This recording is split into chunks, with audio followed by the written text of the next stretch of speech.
Halo para pemirsa Fibis News, bersama saya Gani Prasetyoaji dalam Fibis Weekly Sentiment.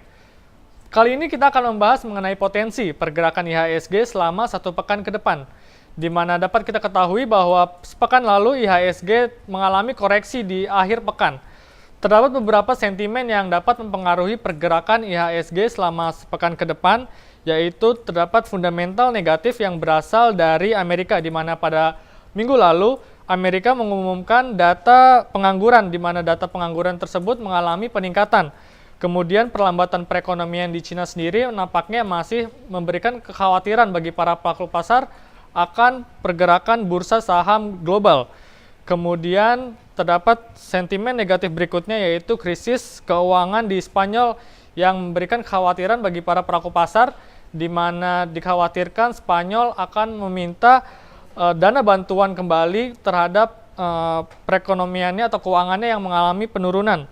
Namun ada fundamental yang positif yang nampaknya masih bisa menopang pergerakan di bursa saham global, khususnya di IHSG, yaitu adanya spekulasi dari para pelaku pasar akan adanya stimulus oleh The Fed. Kemudian juga adanya spekulasi juga dari stimulus yang akan diberikan oleh China. Sedangkan secara teknikal sendiri, pada pekan lalu IHSG didominasi oleh gerakan yang konsolidatif, di mana beberapa indikator memberikan sinyalemen adanya penurunan, namun ada beberapa indikator yang masih memberikan sinyal yang menguat. Dapat dilihat pada chart berikut, di mana IHSG selama sepekan terakhir mengalami penguatan yang cukup signifikan di awal pekan, namun pada akhir pekan mengalami koreksi. Adapun support yang cukup kuat yaitu di level 4010 hingga 4020 dengan resistance yang lumayan jauh, yaitu di level 4235.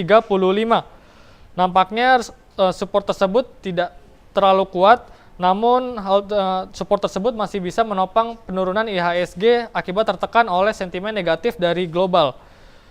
Dan diperkirakan pada sepekan ke depan IHSG akan mengalami penurunan, di mana secara fundamental pada sepekan ke depan IHSG akan mengalami penurunan, begitu juga oleh technical analisisnya.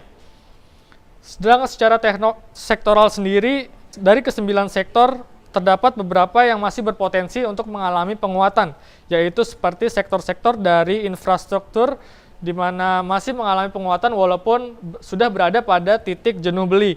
Kemudian yang nampaknya masih memberikan potensi yang cukup besar yaitu dari sektor perdagangan, di mana sektor-sektor seperti sektor retail nampaknya dapat memberikan potensi yang cukup besar menjelang Lebaran di tahun ini.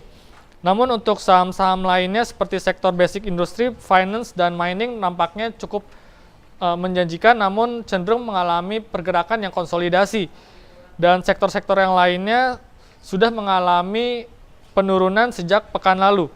Ya, demikian adalah penjelasan saya mengenai pergerakan IHSG pada sepekan ke depan. Bersama saya Gani Prasetyoaji, salam Fibis.